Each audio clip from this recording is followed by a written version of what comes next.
नमस्कार बच्चों। इस वीडियो में हम कक्षा 7 की हिंदी की दूसरी पुस्तक बाल महाभारत के 23वें पाठ विराट का भ्रम नामक पाठ का अध्ययन करेंगे। पिछले पाठ में पाठ 22 में आपने पढ़ा था कि किस तरह से राजा विराट, युधिष्ठिर, भीम, नकुल और सहदेव ने मिलकर के त्रिगर्तराज को हराया, सुशर्मा को। और इधर जब उत्तर दिशा से दुर्योधन आदि कौरव सेना ने आक्रमण किया था तो किस तरह से बृहन्नला अर्थात अर्जुन ने और राजा द्रुपद के पुत्र उत्तर ने मिलकर के कौरव सेना को पराजित कर दिया था। ये 22वें पाठ में आप पढ़ चुके हैं। अब उसके आगे की कहानी हम इस 23वें पाठ में पढ़ते हैं। लेकिन इसकी कहानी पढ़ने से पहले यदि आपने इस चैनल को सब्सक्राइब नहीं किया है तो चैनल को सब्सक्राइब अवश्य कर लें, वीडियो को अधिक से अधिक लाइक और शेयर करें और हमें भी कमेंट करके ये ज़रूर बताएं कि ये वीडियो आपको कैसा लगा। तो आइए हम देखते हैं पाठ 23 विराट का भ्रम। देखिए, जब त्रिगर्त राजा सुशर्मा पर विजय प्राप्त करके राजा विराट नगर में आए तो पूर्ववासियों ने अर्थात नगरवासियों ने विराट के नगर के निवासियों ने विराट का धूमधाम से स्वागत किया। और राजा अंतापुर में प्रवेश करते हैं, देखते हैं कि अंतापुर में वो राजकुमार उत्तर को नहीं देखते हैं। तो उन्होंने राजा से पूछा कि उत्तर कहाँ है। स्त्रियों ने बड़े प्रसन्नता के साथ बताया कि उत्तर जो है वो कौरव सेना से लड़ने के लिए गया है।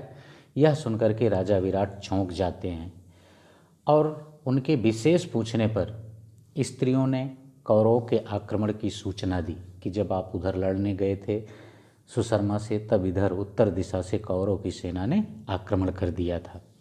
यह सुनते ही राजा विराट चिंतित हो जाते हैं और अत्यधिक दुखी होते हैं। राजा को अत्यधिक दुखी होता देखकर कंक अर्थात युधिष्ठिर ने उन्हें साहस बंधाते हुए, दिलासा दिलाते हुए कहा कि आप राजकुमार के बारे में चिंता ना करें क्योंकि बृहन्नला जो है वह उनका सारथी बना हुआ है।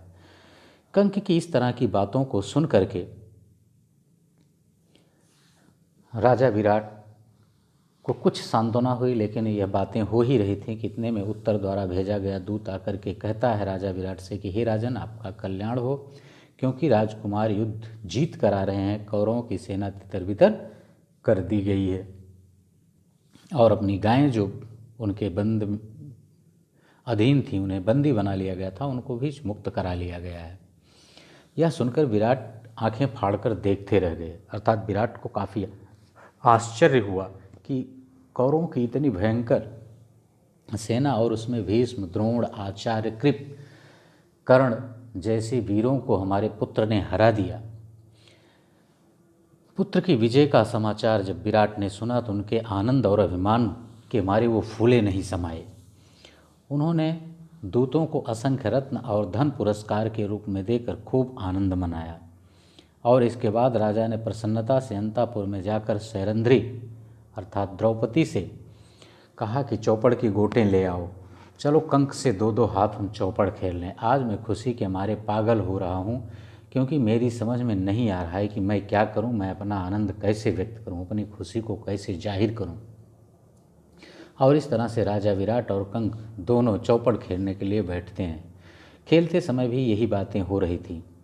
देखा राजकुमार का शौर्य, विख्यात कौरव वीरों को मेरे बेटे ने अकेले ही लड़कर जीत लिया।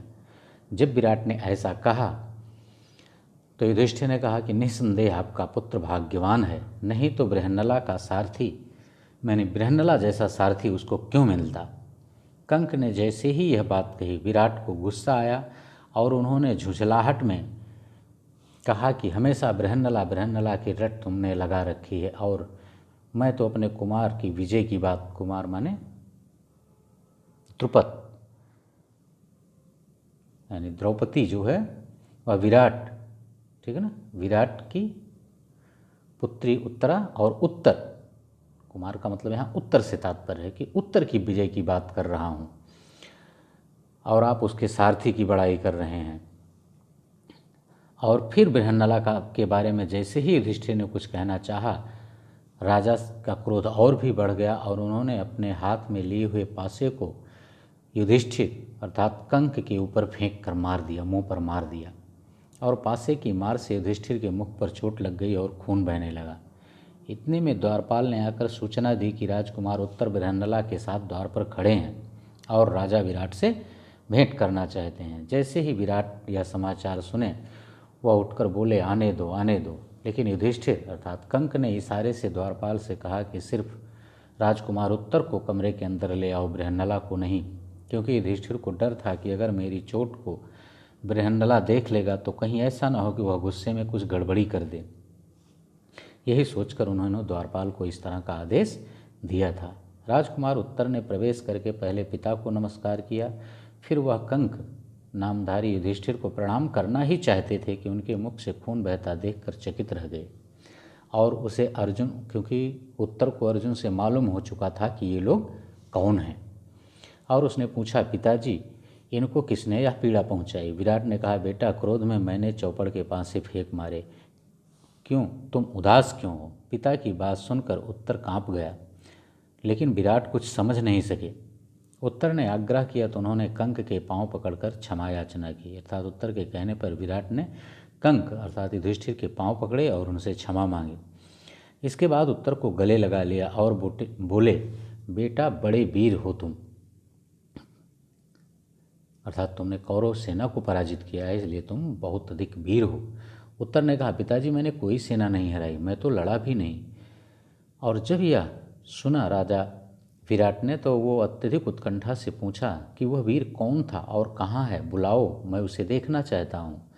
राजकुमार ने कहा, पिताजी मेरा विश्वास है कि आज या कल वो अवश्य प्रकट होंगे। थोड़ी देर तक तो पांडवों ने सोचा कि अब ज़्यादा विवाद करना और अपने को छिपाए रखना ठीक नहीं है। यह सोचकर अर्जुन ने पहले राजा विराट को और बाद में सारी सभा को अपनी असली परिचय दे दिया कि हम पांडव हैं। सभा में कोलाहल मच गया। राजा विराट का हृदय कृतज्ञता और आनंद के आश्चर्य से तरंगित हो उठा। विराट ने कुछ सोचने के बाद अर्जुन से आग्रह किया कि आप राजकन्या उत्तरा से विवाह कर लें।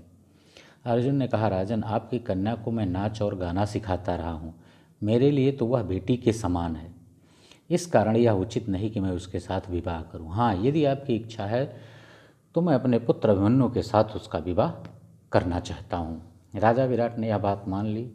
इसके कुछ समय बाद दुर्योधन के दूतों ने आकर युधिष्ठिर से कहा, हे कुंती पुत्र, महाराज दुर्योधन ने हमें आपके पास भेजा है और कहा है कि उतावली के कारण प्रतिज्ञा पूरी होने से पहले ही अर्जुन पहचान लिए गए हैं, इसलिए शर्त के अनुसार आपको 12 वर्ष के लिए और वनवास करना होगा। इस पर युधिष्ठिर हंस पड़े और बोले, दूतगण शीघ्र ही वापस जाकर दुर्योधन को यह बता दो कि पितामह भीष्म और अन्य जानकारों से पूछकर इस बात का निश्चय करें कि जब अर्जुन प्रकट हुआ था तब प्रतिज्ञा की अवधि पूरी हो चुकी थी या नहीं, क्योंकि यह मेरा दावा है कि 13वां वर्ष पूरा होने के बाद ही अर्जुन ने अपने धनुष की टंकार की थी। ओके बच्चों, बस इस पार्ट में इतना ही। अगले पार्ट में हम अगले पार्ट को लेकर के पुनः आपके समक्ष उपस्थित होंगे, लेकिन इससे पहले इस चैनल को आप सब्सक्राइब अवश्य कर लें। Okay, thank you.